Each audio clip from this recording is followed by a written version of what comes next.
혹시 지금도 현장에서 땀 흘리며 일하고 계신 요양보호사 선생님이신가요? 아니면 어렵게 자격증을 따고 이제 막 새로운 길을 찾고 계신가요? 만약 이 둘 중 하나라도 해당된다면 오늘 이 이야기는 분명 여러분의 인생에 작은 전환점이 될 수 있습니다. 안녕하세요. 여러분께 꼭 필요한 정보를 빠르고 정확하게 전해드리는 든든한 안내자입니다. 오늘은 단순한 정보 전달이 아닙니다. 지금까지 아무도 제대로 알려주지 않았던 요양보호사 자격증의 진짜 가치와 활용법을 현실적으로 그리고 솔직하게 풀어드리려고 합니다. 여러분, 혹시 이런 생각 해보신 적 있으신가요? 나는 이렇게 허리가 끊어질 듯 힘들게 일하는데 왜 수입은 늘 비슷할까? 같은 자격증인데 왜 어떤 사람은 훨씬 편하게 일하면서 더 많이 벌까? 맞습니다. 같은 요양보호사 자격증을 가지고 있어도 누군가는 몸이 망가질 정도로 힘든 일을 하고 또 다른 누군가는 훨씬 여유롭게 일하면서 더 나은 수입을 얻습니다. 이 차이는 능력이 아니라 정보에서 시작됩니다. 요양보호사라는 자격증은 단순히 방문 요양이나 요양원에서만 쓰라고 만들어진 것이 아닙니다. 제대로 활용하면은 인생의 방향을 바꿀 수 있는 강력한 도구이자 기회입니다. 다만 그 방법을 몰랐을 뿐입니다. 그래서 오늘은 2026년 기준 요양보호사 자격증 하나로 바로 도전할 수 있고 실제로 수요가 폭발적으로 늘어나고 있는 첫 번째 직업을 소개해 드리겠습니다. 바로 병원 동행 매니저입니다. 이름부터 조금 다르게 느껴지시죠? 단순한 요양보호사가 아니라 매니저입니다. 불과 몇 년 전까지만 해도 생소했던 직업이지만 지금은 없어서 못 구하는 인기 직종으로 바뀌었습니다. 왜 이렇게 수요가 많아졌을까요? 지금 우리 사회는 초고령 사회입니다. 자식들은 도시로 떠나고 어르신들은 혼자 남아있는 경우가 많습니다. 몸이 아파 병원은 가야 하는데 혼자서는 접수도 어렵고 의사 설명도 제대로 이해하기 힘든 상황이 많습니다. 이때 옆에서 손을 잡아주고 함께 도와줄 사람이 절실한 것입니다. 그렇다면 병원 동행 매니저는 구체적으로 어떤 일을 할까요? 아주 쉽게 하루 일과를 예로 들어 설명드리겠습니다. 먼저 어르신 댁으로 방문합니다. 그리고 병원까지 안전하게 모시고 이동합니다. 택시를 이용할 수도 있고 함께 걸어갈 수도 있습니다. 병원에 도착하면 접수를 도와드리고 어르신이 무엇 때문에 왔는지 대신 설명해 드립니다. 진료를 기다리는 동안에는 어르신과 대화를 나누며 긴장을 풀어드리고 필요한 경우 차 한 잔을 함께하며 편안한 시간을 만들어 드립니다. 그리고 가장 중요한 순간이 진료 시간입니다. 의사 선생님이 병 상태와 약 복용 방법을 설명할 때 어르신 대신 꼼꼼히 듣고 메모합니다. 진료가 끝나면 수납을 돕고 약국에서 약을 받아 복용 방법을 다시 설명해 드립니다. 마지막으로 어르신을 집까지 안전하게 모셔다 드리고 가족에게 오늘 진료 내용과 처방을 간단히 정리해 전달하면 하루 업무가 마무리됩니다. 어떠신가요? 지금 하고 계신 방문 요양 업무와 비교했을 때 훨씬 부담이 적게 느껴지시지 않나요? 무거운 어르신을 들어 올릴 일도 거의 없고 하루 종일 허리를 숙여 청소를 할 필요도 없습니다. 필요한 것은 안정적인 이동을 도와줄 체력과 의사 설명을 정확히 전달할 수 있는 꼼꼼함입니다. 그렇다면 이런 질문이 떠오르실 겁니다. 이거 자격증 없어도 할 수 있는 거 아닌가요? 네, 일부 민간 업체에서는 자격증 없이도 가능할 수 있습니다. 하지만 여기서 요양보호사 자격증이 큰 힘을 발휘합니다. 지자체에서 운영하는 공공 서비스의 경우 요양보호사나 사회복지사 같은 자격증을 가진 사람을 우선적으로 채용합니다. 왜냐하면 단순한 동행이 아니라 돌봄 전문성을 요구하기 때문입니다. 즉, 여러분은 이미 국가가 인정한 전문가입니다. 이제 가장 중요한 수입 이야기를 해보겠습니다. 병원 동행 매니저는 대부분 시급제로 운영됩니다. 2026년 기준으로 평균 시급은 약 11,000원에서 12,000원 정도입니다. 생각보다 많지 않네? 라고 느끼실 수 있습니다. 하지만 여기서 중요한 건 노동의 질입니다. 땀을 흘리며 힘든 일을 하는 시급 만원과 쾌적한 환경에서 일하는 시급만 2,000원. 여러분은 어떤 선택을 하시겠습니까? 수입 구조는 크게 세 가지입니다. 첫째, 지자체 소속으로 안정적인 근무. 둘째, 민간업체 프리랜서 형태. 셋째, 건당 수수료 방식. 열심히 활동하는 분들은 한 달에 약 150만 원에서 200만 원 정도의 수입을 얻기도 합니다. 물론 단점도 있습니다.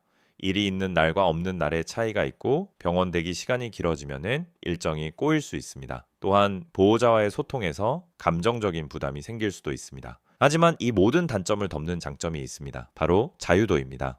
내가 원하는 시간에만 일할 수 있고 오전에는 개인 시간을 보내고 오후에만 일하는 것도 가능합니다. 노후를 즐기면서 부담 없이 수입을 얻기에 매우 적합한 일입니다. 정리해 보겠습니다. 병원 동행 매니저는 이런 분들께 추천드립니다. 첫째, 허리와 무릎이 힘든 분. 둘째, 깔끔하고 전문적인 환경에서 일하고 싶은 분. 셋째, 집안일보다 외부 활동이 더 잘 맞는 분. 혹시 지금 이거 완전히 내 이야기인데? 라고 느끼셨나요? 하지만 반대로 이렇게 생각하시는 분도 계실 겁니다. 나는 안정적인 월급이 더 중요해. 그렇다면은 다음 이야기가 여러분에게 더 중요할 수 있습니다. 다음 파트에서는 안정적인 직장형 일자리, 주간보호센터에 대해 현실적으로 풀어드리겠습니다. 하지만 이런 생각 드시는 분들도 분명 계실 겁니다. 나는 수입이 들쑥날쑥한 건 싫다. 매달 꼬박꼬박 들어오는 월급이 최고다. 앞서 말씀드린 병원 동행 매니저가 자유로운 프리랜서 느낌이었다면 지금부터 소개해드릴 두 번째 길은 훨씬 더 안정적인 직장인의 길입니다. 바로 주간보호센터 요양보호사입니다. 아마 여러분 동네에서도 데이케어, 주간보호센터 같은 간판 한 번쯤은 보셨을 겁니다. 흔히들 어르신들의 유치원이라고 부르는 곳이죠. 방문 요양을 해보신 선생님들이라면 공감하실 겁니다. 남의 집 초인종을 누르기 전 괜히 긴장되던 그 순간 오늘 보호자의 기분은 괜찮을지 어르신이 또 어떤 요구를 하실지 혼자 모든 걸 감당해야 하는 부담감 게다가 가끔은 요양보호사인지 가사도우미인지 헷갈릴 때도 있죠. 온 김에 이것도 해줘. 우리 가족 먹을 것도 좀 준비해줘. 라는 말을 들으면 마음이 무거워지기도 합니다. 하지만 주간보호센터는 완전히 다릅니다. 여기는 직장입니다. 내 자리가 있고 함께 일하는 동료가 있으며 센터장과 사회복지사가 항상 곁에 있습니다. 혼자가 아니라 팀으로 움직이는 구조입니다.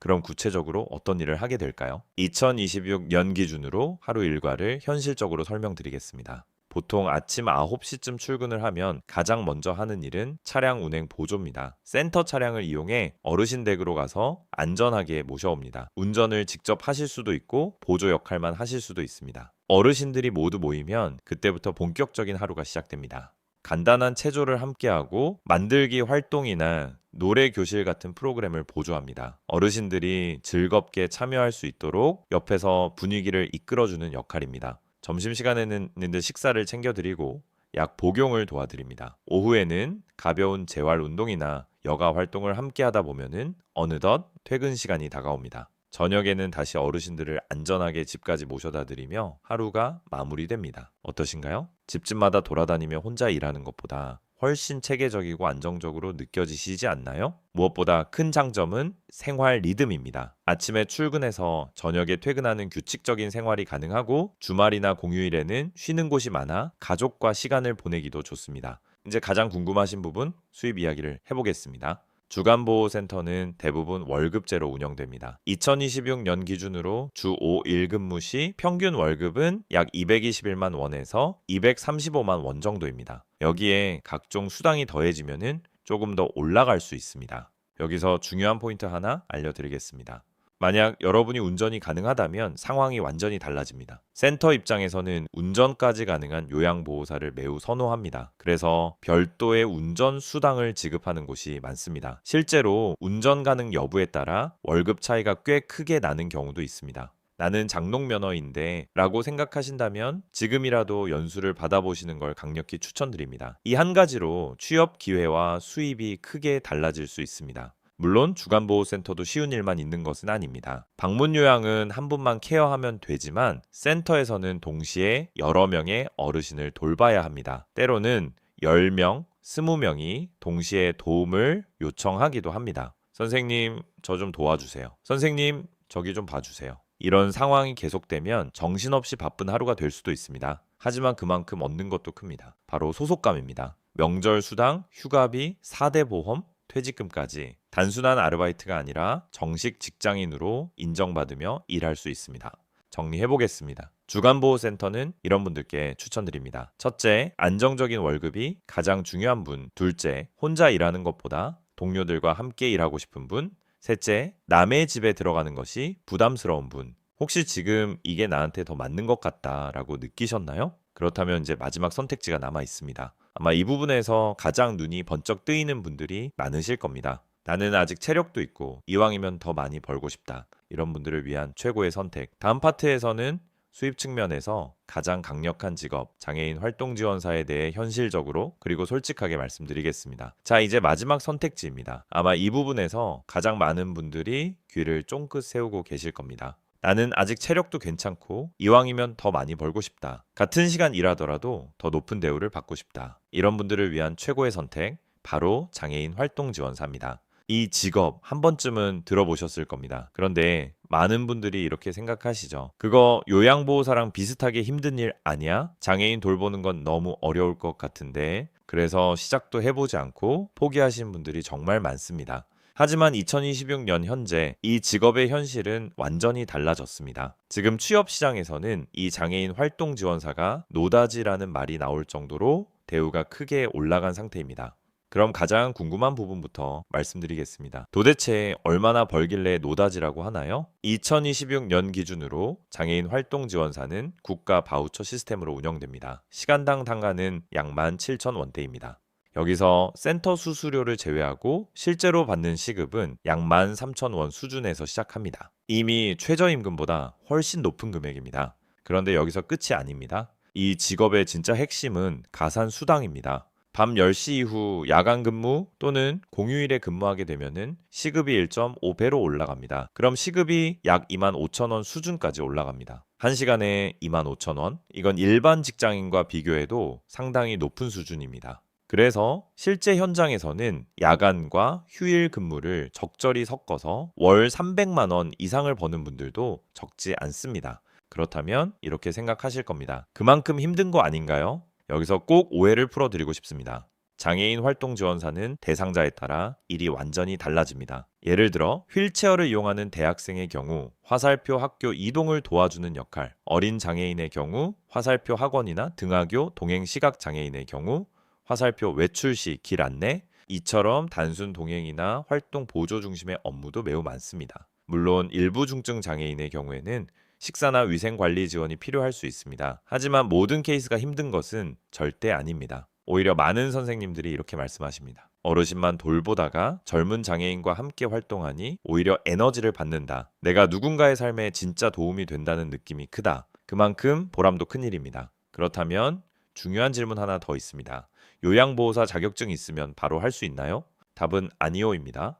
장애인 활동 지원사는 별도의 교육이 필요합니다. 하지만 여기서 중요한 혜택이 있습니다. 일반인은 40시간 교육을 받아야 하지만 요양보호사 자격증이 있는 분들은 32시간만 교육을 받으면 됩니다. 즉, 약 4일 정도 투자하면은 새로운 직업 하나를 더 얻는 것입니다. 거기에 10시간 정도의 실습을 마치면은 바로 현장 투입이 가능합니다. 4일 투자로 시급이 크게 올라간다면 충분히 고려해 볼 가치가 있겠죠. 물론 이 직업도 주의할 점이 있습니다. 첫째, 매칭입니다. 이 일은 1대1로 진행되기 때문에 대상자와의 궁합이 매우 중요합니다. 맞지 않으면 감정적으로 힘들 수 있습니다. 둘째, 체력과 인내심입니다. 활동량이 많은 경우도 있고 장애 특성을 이해하려는 노력이 필요합니다. 하지만 확실한 건 하나입니다. 조금 더 배우고 조금 더 움직이면은 지금보다 훨씬 높은 경제적 자유를 얻을 수 있다는 점입니다. 이제 세 가지 길을 모두 보셨습니다. 정리해 드리겠습니다. 첫 번째, 병원 동행 매니저 화살표 몸이 편하고 자유로운 일, 용돈형 수입.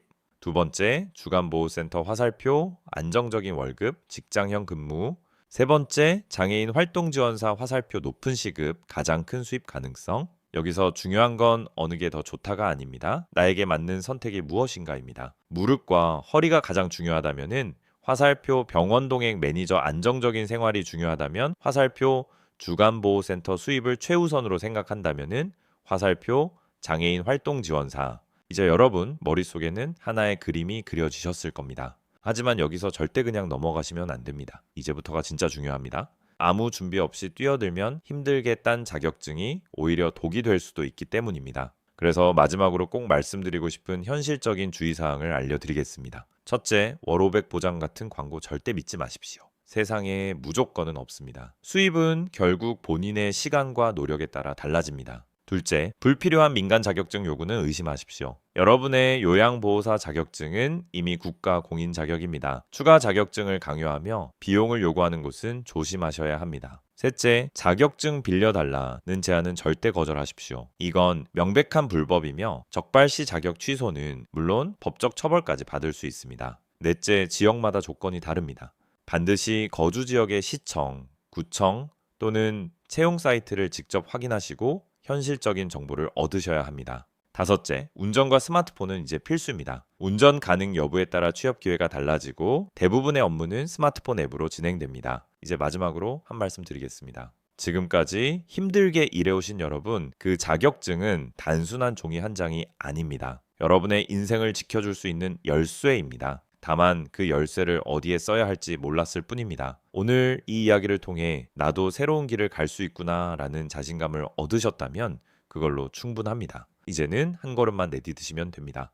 여러분의 노후가 더 이상 고통이 아니라 보람과 안정, 그리고 여유로 채워지길 진심으로 응원합니다. 감사합니다.